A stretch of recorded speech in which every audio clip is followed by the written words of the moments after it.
নমস্কার, মিষ্টিস কিচেনে আপনাদের সবাইকে স্বাগত। আশা করি আপনারা সবাই ভালো আছেন। আজ আমি আপনাদের বানিয়ে দেখাবো ফুলকপির পরোটা। ফুলকপির পরোটা বানানোর জন্যে আমি একটা বড় সাইজের ফুলকপির অর্ধেকটা গ্রেট করে রেখেছি। এটা দিয়ে আমি একদম মিহি করে এটাকে গ্রেট করে রেখেছি। এবারে আমি আটা নিয়েছি এই বাটির 2 বাটি। পরোটা বানানোর জন্য আমি আটাটা মেখে নেব। আটার বদলে আপনারা ময়দা দিয়েও করতে পারেন বা আটা ময়দা মিশিয়েও করতে পারেন, কিন্তু আটাটা অনেক হেলদি, তাই আমি আটা দিয়েই বানাবো। প্রথমে আমি এর মধ্যে একটু জোয়ান দেবো। জোয়ান দিলে হজমের সুবিধা হয়। এরপর আমি দেবো স্বাদ মতো নুন এবং দেবো 2 চামচ রিফাইন্ড অয়েল। এগুলো দিয়ে আমি প্রথমে একটু মিশিয়ে নেব, তারপর অল্প অল্প জল দিয়ে আমি আটাটা মেখে নেব।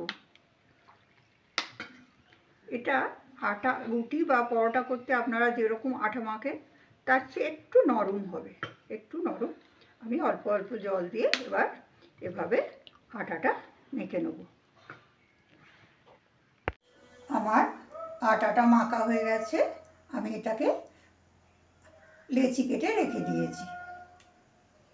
এবার আমি ফুলকপির পুরটা তৈরি করে নেব।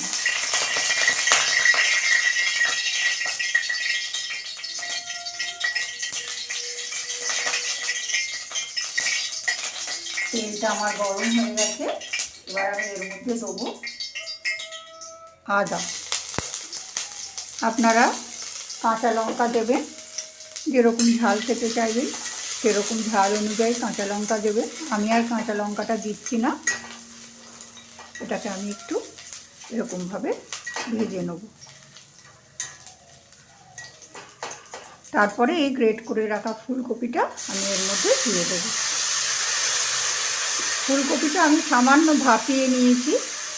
এটা হতে আমার বেশি সময় লাগবে না। এর মধ্যে আমি কতগুলো মশলা দেবো। ভাপানোর সময় আমি অল্প নুন দিয়েছিলাম, তাই অল্প নুন দেবো। স্বাদ মতো হলুদ দেবো, একটু জিরের গুঁড়ো এবং একটু ধনের গুঁড়ো দেবো।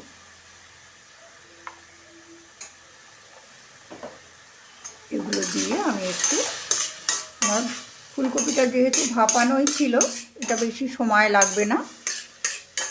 এরপর আমি দেবো ধনে পাতা কুচি।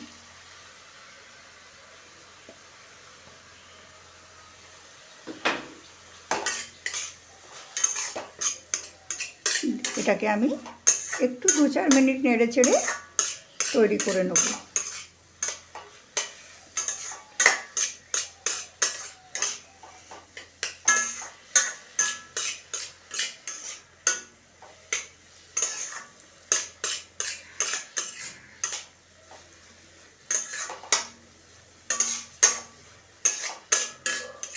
আমার পুরটা প্রায় হয়েই এসেছে।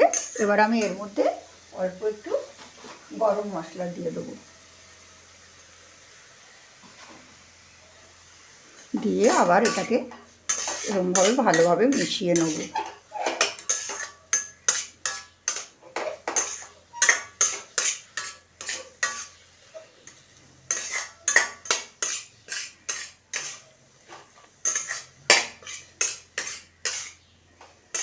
আমার পুরটা হয়ে গেছে। এবারে আমি এটাকে নাবিয়ে রেখে দেবো, পাশে নাবিয়ে রাখবো। রেখে আমি এর মধ্যে প্যান বসাবো। এরপর আমি এই পরোটাগুলো বেলে নেব। আমি একটু আটা দিয়ে বেলবো, আপনাদের যেমন সুবিধে। যদি তেল দিয়ে বেলতে সুবিধা হয় তেল দিয়ে বেলবে। পরোটাগুলো বাকিও সব বেলে নেবো একটা একটা করে। বেলে নিয়ে ভেজে নেব।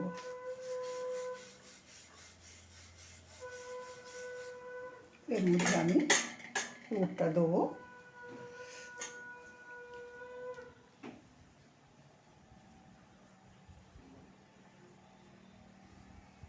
এইভাবে তারপরে পরোটাটা বেলে নেব।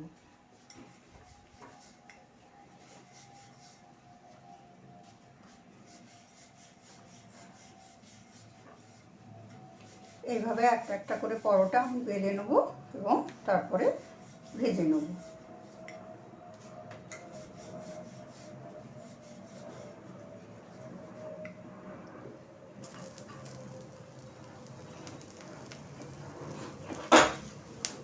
এইভাবে প্রত্যেকটা পরোটা আমি বেলবো এবং ভেজে নেব। এক পিঠ হয়ে গেলে আর এক পিঠ করে নেব।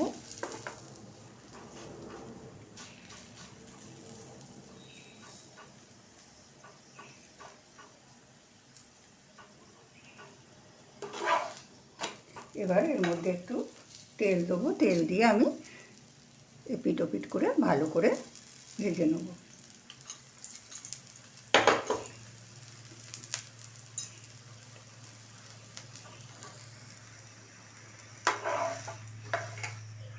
এদিকটা ভাজা হয়ে গেলে এদিকে দিয়ে নেব।